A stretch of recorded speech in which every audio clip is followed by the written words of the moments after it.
Greetings, citizens. I would like to read for you this article by Lieutenant Colonel Dave Grossman, as I find it of great value, and I hope that you will too.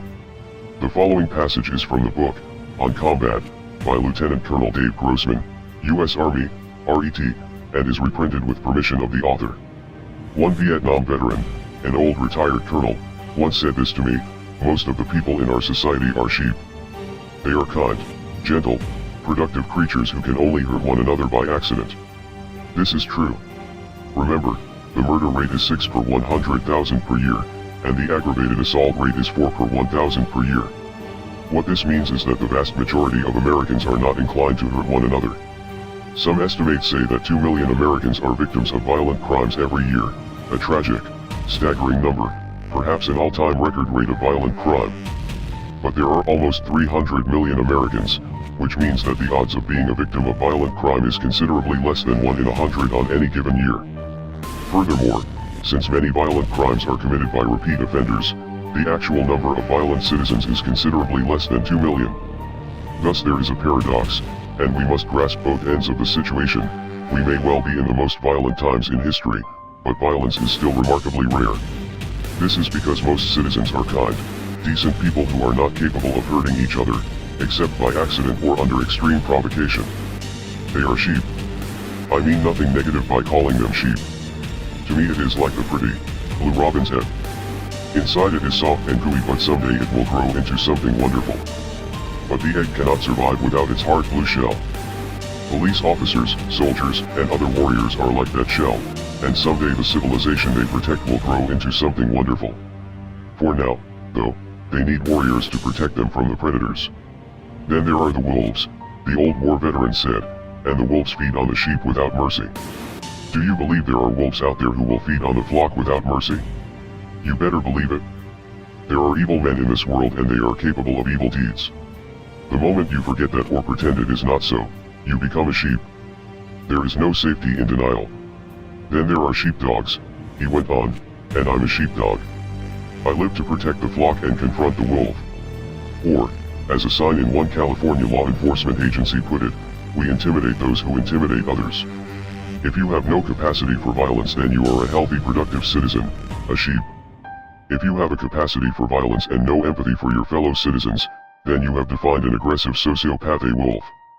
But what if you have a capacity for violence, and a deep love for your fellow citizens?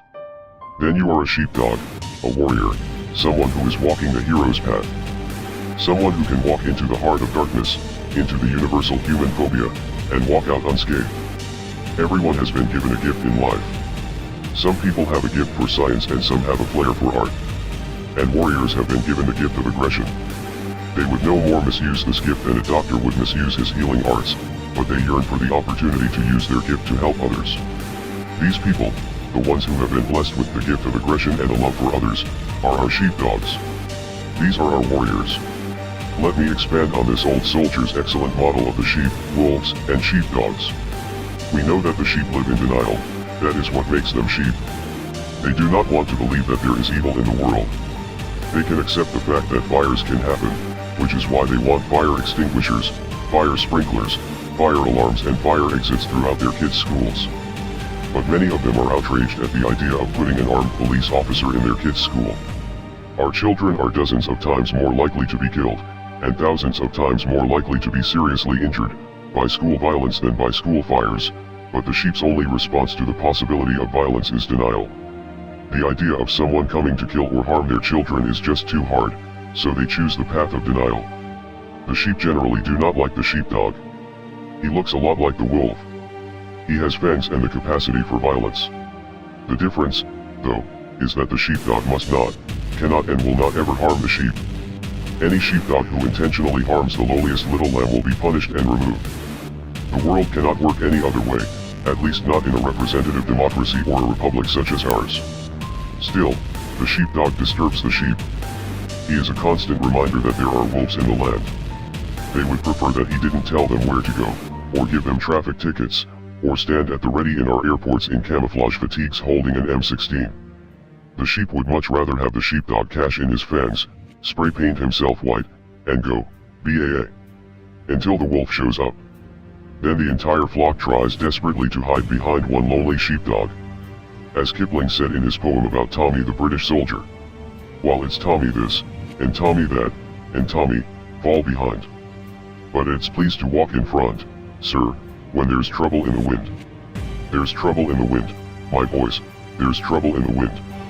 Oh, it's pleased to walk in front, sir, when there's trouble in the wind. The students, the victims, at Columbine High School were big, tough high school students, and under ordinary circumstances they would not have had the time of day for a police officer. They were not bad kids, they just had nothing to say to a cop.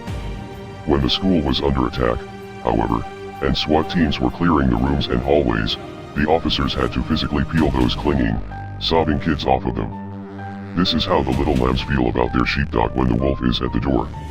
Look at what happened after September 11, 2001, when the wolf pounded hard on the door.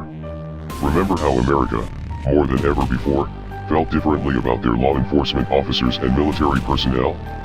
Remember how many times you heard the word hero? Understand that there is nothing morally superior about being a sheepdog, it is just what you choose to be.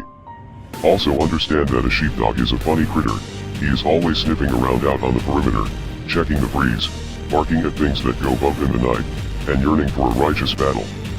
That is, the young sheepdogs yearn for a righteous battle. The old sheepdogs are a little older and wiser, but they move to the sound of the guns when needed right along with the young ones. Here is how the sheep and the sheepdog think differently. The sheep pretend the wolf will never come, but the sheepdog lives for that day. After the attacks on September 11, 2001, most of the sheep, that is, most citizens in America said, "Thank God I wasn't on one of those planes." The sheepdogs, the warriors, said, "Dear God, I wish I could have been on one of those planes. Maybe I could have made a difference." When you are truly transformed into a warrior and have truly invested yourself into warriorhood, you want to be there. You want to be able to make a difference. While there is nothing morally superior about the sheepdog, the warrior, he does have one real advantage. Only one. He is able to survive and thrive in an environment that destroys 98% of the population. I am a sheepdog. What are you?